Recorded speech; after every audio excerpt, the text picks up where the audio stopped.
What's up, everyone? It's your boy Terry speaking from the garage shop again. Here to offer you some more big bang for the buck product and info. Yeah, we're gonna have fun today, yeah. I've been neglecting doing something that I really wanted to do for the longest time, especially to the 71 Chevelle project. I've been neglecting it, but I've been getting a lot of questions about it, and I think today's gonna be the day that we do something about it. And you're probably saying, Terry, what are you talking about? I'm gonna flip the camera around, I'm gonna let you see. Now, being that the car show season is right around the corner, you want to make sure your car's looking tight. All right. Now, behind me, what do you see? AMD Hood, Cowl Hood. This is for the 71 Chevelle. Now, I had this hood. I purchased it from Summit about a year and a half ago, but I never put it on. But recently, I've been getting a lot of questions about Cowl Induction. People who have Chevelles want to know how the best way to make it work and everything like that. The little flap door, you know what I'm talking about? Because to me, if you have a Chevelle, you gotta have a flap. Now see, I don't have a flap.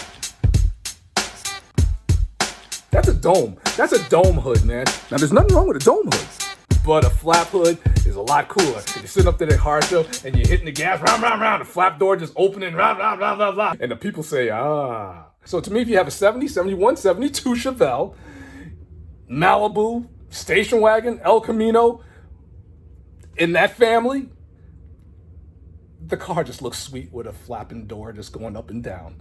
So that's what we're gonna do today. So let's go over to where I keep my parts, and I'll show you everything I picked up to make the flap door work. Let's go. Now, before we even get started, make sure you hit subscribe. You don't wanna miss videos because I've been working hard. Tons of videos gonna be coming down and they're gonna be hitting you real soon. And while you're at it, you gotta hit the likes, because the likes helps us out here. You know, it makes us be able to do more stuff. You see what I'm saying? And while you're at it, you know about the bell. You know how I feel about that bell. Knock the bell out. The bell's laughing at you. So just knock it out. Just be like, bang, you know? Just knock that bell out, because that way you'll get notified every time Coverman 66 puts a video out. And like I said, tons of them coming down and you do not want to miss them. All right? Thank you. So as I was saying, the 71 Chevelle is back in the saddle. We're gonna do a couple of things to make it look really nice. And one of the things that I always wanted to do, I even got the hood from Summit about a year and a half ago, but I never put it on, was the Cowl Induction hood. Now, I guess the reason maybe I never put it on because, you know, like all the parts that you're gonna need to make it work. And so that was a little bit intimidating. But it depends how far you want to go. Now, the original cowl system on a Chevelle, there were two doors. There was one that you see that most people are most common with when you go to a car show and you see that door opened up, you know, or either when you hit the gas, turn it on and flap down, and you hit the gas and it just goes up like, you know, like how I mentioned. But there was one inside the hood that was deep inside the hood that you really couldn't see unless you were driving the car. And that was how the whole mechanism worked. But, you know, I got an LS in this thing. And even if you don't, most people are, you know, concerned about the top door, the one that you see, the one that looks cool. Now, some people may not want to put the flap hood on the car, even though they like the way it looks, but it's just a, you know, it's a process where you're gonna have to get a bunch of parts and make it work. As long as you have vacuum, you can get this flap hood, and I'm gonna show you every single part that I got that you're gonna need to get your flap hood open. Because you know your boy Terry's gonna look out for you, you know it. So I'll even put the parts in the description of every single piece that I'm getting ready to introduce to you. Let's get it going. One of the things you're gonna need is the vacuum pod. And this part is attached to the door, which makes it open or close as this goes up and down. All right, so you're gonna need this. So you're gonna need the vacuum pod bracket. The pod bolts to the bracket and this bolts to the hood. You're gonna need the door. Blah, blah. And don't forget the bolts and the door brackets, which one goes on each side. You're also gonna need the flow control valve right here. This is so the door gently closes as opposed to bap, bap. The door that's on the hood, this thing right here, the little flap, that is vacuum actuated. Now the other door that's inside the hood that we were talking about that opens and closes, that was triggered by a switch that was connected to a bracket on your gas pedal. So when you hit the gas pedal, it would trigger that switch and that would make that door open. So that was the same principle of a 1980, 1981 Z28. The air induction, you remember that? Where it had the little flap that opened up? Yeah, that was opened by that little trigger that I was telling you about that's on the gas pedal. So same principle on the Chevelle. So we went over parts, we got the hood. Let's put them all together and see if we can't get this door to open. Okay, let's take the door first, all right? So in the kit, you have the door, right? You see that hole right there? You got this little nylon fitting bushing that fits right in that hole, all right? That's so it rides smooth. There it is.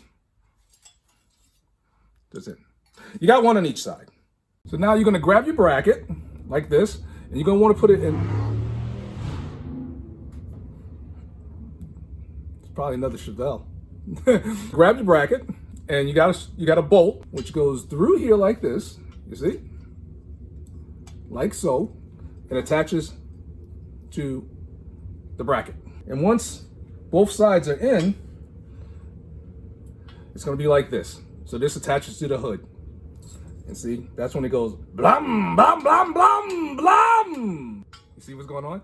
All right, but we missed a step. Don't forget to put these little stoppers, this little bolt that comes with, you have to buy them separately, little bolt, a piece of rubber that goes right in here. Now, this little stopper that you see right there, this little piece right there, the little rubber piece, that's gonna stop it from closing hard, and also it gives you adjustment where you want it to stop. So if you need to just make a little finer adjustment where you just want it, if it's not laying flush with the hood, you can use that stopper to raise it up a little bit or lower it, whatever. And plus, when this thing comes down, you'll hear this instead of.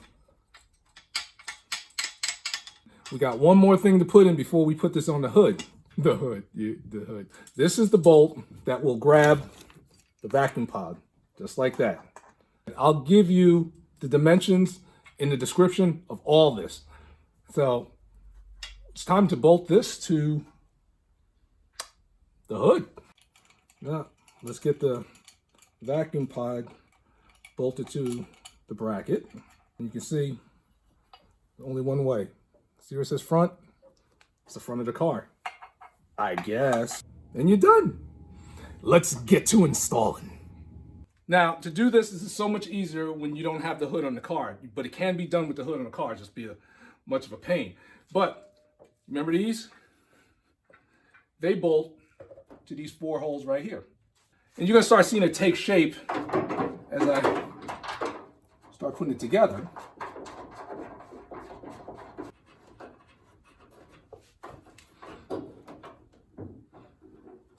Closed, open.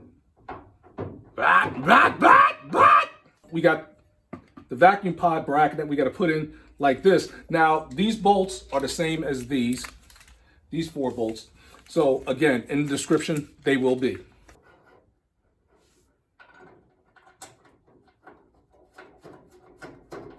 I'm gonna take a bolt and put a washer to fill in the space, like so. Right? I'll give you the measurement of the bolt. And this is going to go through the eyelet of the vacuum pod to the door. All right, so we got that in. And then now we can put the remaining 3 bolts in.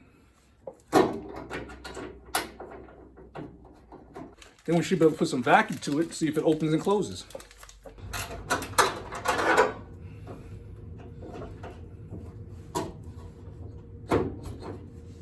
Now it's all set.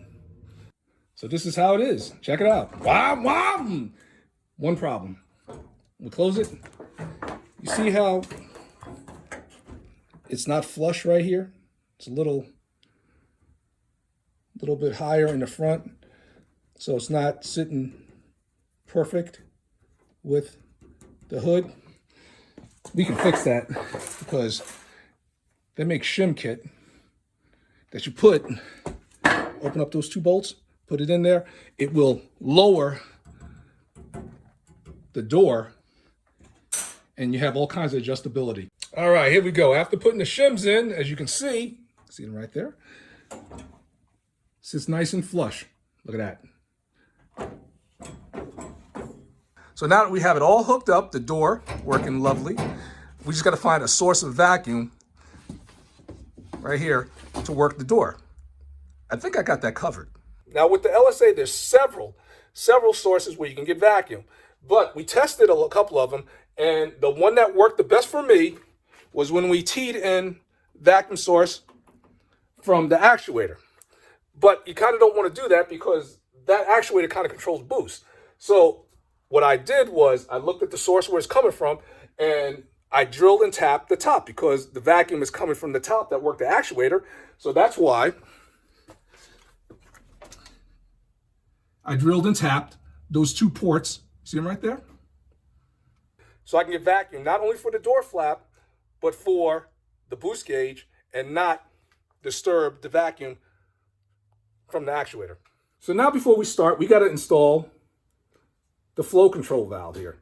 All right, so basically what this does is you install it in line, black side up towards the hood, and what this does, it pretty much controls the speed of the flap coming down. So without it, it comes down fast. With it, it comes down nice and slow. I don't know. So what we'll do is we'll try it with and without it. Let me know in the comments what you think, if I should use it or if I should not. Flap going down quick. Let's do it.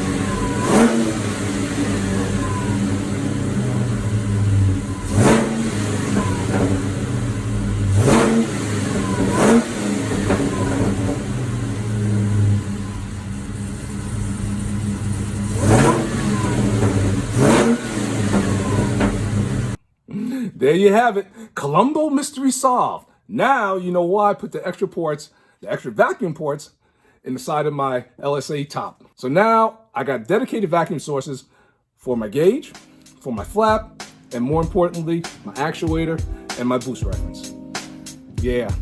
All right, but I'm looking at the clock on the wall, or should I say ceiling. It's time for me to head on off. And like I said, keep on pushing. Keep on pushing. That's right. I got more projects and you do not want to miss them. I'm telling you. So you make sure you subscribe, make sure you like, go to every video.